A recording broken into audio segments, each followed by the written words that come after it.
এ এক অন্যরকম বাংলাদেশ আজ দেখল বগুড়াবাসী। এ যেন ধ্বংসস্তূপের মাঝে সোনার বাংলাদেশ। ছাত্ররা নেমে গেছে দেশ গড়ার প্রত্যয় নিয়ে। চোখে মুখে তাদের দৃঢ় সংকল্প। কয়েকজন রাস্তা পরিষ্কার করছে, কয়েকজন গাড়ি ঘোড়া নিয়ন্ত্রণ করছে, আবার কয়েকজন বৃদ্ধদের হাত ধরে রাস্তা পার করে দিচ্ছে।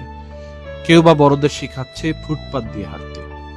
হেলমেট ছাড়া মোটরসাইকেল চালাতে দেখলে বলছে হেলমেট পরে চালাতে। সবাই হাসি মুখে মেনেও নিচ্ছে, কেউ প্রতিবাদ করছে না। এই যেন এক নতুন বাংলাদেশ। এসব দেখে মনে হচ্ছিল যতদিন ছাত্রদের হাতে দেশ, পথ হারাবে না বাংলাদেশ।